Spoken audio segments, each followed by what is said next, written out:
O Brasil não tem que se dividir entre esquerda e direita. O Brasil tem que se dividir entre o que é certo e o que é errado, entre o interesse nacional e o antinacional, entre os patriotas e os não patriotas, entre o partido do Tiradentes e o partido do Silvério dos Reis, tá certo? Não é entre esquerda e direita. Isso é uma coisa falsa, porque o que é certo a partir do critério da esquerda ou da direita, o que é certo, o que é do interesse do Brasil é do interesse do Brasil, e acabou e ponto final. Agora, por que é que o presidente da República tem dificuldade em enfrentar essa situação? Eu lembro de uma história antiga do futebol, quando jogava no Vasco da Gama, o grande Heleno de Freitas, foi uma celebridade do futebol nos anos 40, e uma vez, segundo reza a lenda, o Heleno de Freitas abandonou o treino. E quando o Flávio Costa, que era o treinador do Vasco, perguntou por que ele abandonara o treino, ele reclamou de 2 jogadores do Vasco, o Ipojucã e o Chico. E disse que o Ipojucã e o Chico não passavam a bola para ele. E ele, em protesto, saiu do jogo. E o Flávio Costa perguntou, mas por que o Ipojucã e o Chico não passam a bola? Ele diz, o Chico não passa porque não quer, e o Ipojucã não passa porque não sabe. Então, na política, muitas vezes, a ausência de decisões obedece a essas 2 razões. Uns não decidem porque não querem. Por exemplo, foi o caso na época do presidente Lula, que eu dizia, olha, precisa enfrentar esse pessoal aí. Mas o PT era muito ligado às ONGs, muito próximo dessa agenda, tinha muita relação com esse pessoal e não queria atrito, conflito, confronto ou enfrentamento, tá certo? E no caso atual, o presidente não tem força, nós vivemos numa situação de isolamento. Essa semana que passou, o Conselho de Segurança da ONU, reunido para decidir, olha, uma ONG americana, já há um mês passado, tinha anunciado que essa resolução ia ser votada. Uma tal de International Crisis Group, é uma ONG americana. Qual era a resolução? A resolução dizia que a questão do clima e do meio ambiente devia ser tratado pelo Conselho de Segurança da ONU como um assunto de segurança internacional. Veja só a arapuca, a armadilha.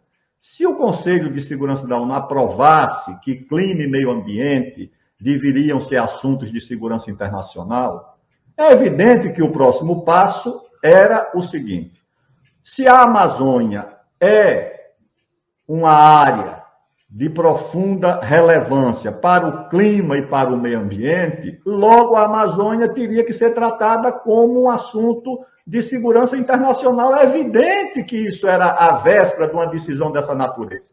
Exatamente. E é o seguinte, dos 15 membros do Conselho de Segurança, 12 votaram favoráveis a essa resolução, apresentada pelo Níger, um país africano, e pela Irlanda, que sempre é usada, Irlanda, República Tcheca, esses países que são usados pela Europa Ocidental e pelos americanos, nessa agenda de meio ambiente, direitos humanos e outras coisas parecidas. Quem vetou a resolução? A Rússia, com o apoio da China e o apoio da Índia. A China se absteve, mas pronunciou-se contra. E a Índia votou contra, embora não tenha poder de veto. Ou seja, o Brasil mostrou-se um país profundamente isolado. Por que isolado? Porque resolveu adotar uma política externa de guerra cultural e ideológica. É como se o Brasil tivesse que se integrar ao mundo não a partir da geopolítica real e dos seus interesses nacionais, mas a partir de uma pretensa internacional conservadora ou internacional.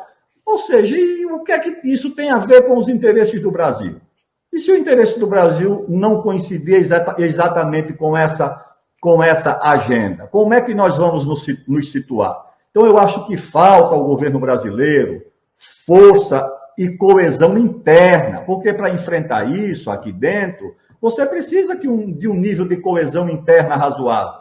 Você tem que reunir todas as forças favoráveis à retomada do desenvolvimento do país, independentemente das suas idiosincrasias ideológicas ou políticas.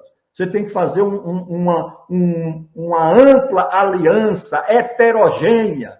O Brasil é o país das alianças heterogêneas. As grandes mudanças que ocorreram no Brasil em todas as épocas foram a resultante de alianças heterogêneas e às vezes até imprevisíveis. Eu já disse aqui, nós fizemos a independência com o neto da rainha que mandou enforcar Tiradentes 30 anos antes. Não foi um século antes, não, foram apenas 30 anos. O Tiradentes estava sendo enforcado por querer a independência do Brasil e 30 anos depois o neto da rainha foi o líder, o proclamador da independência do Brasil, liderou uma guerra pela nossa independência, rompeu os laços com Portugal. É isso que é o Brasil. O Brasil é assim. O Brasil não é o modelito da ciência política da USP, que olha para o hemisfério norte, para a América e para a Europa. Não, o Brasil é diferente. O Brasil é heterogêneo. O Brasil é o resultado das alianças heterogêneas e imprevisíveis. Foi assim na independência, na consolidação da unidade do país, na República, na abolição em 30 e assim por diante.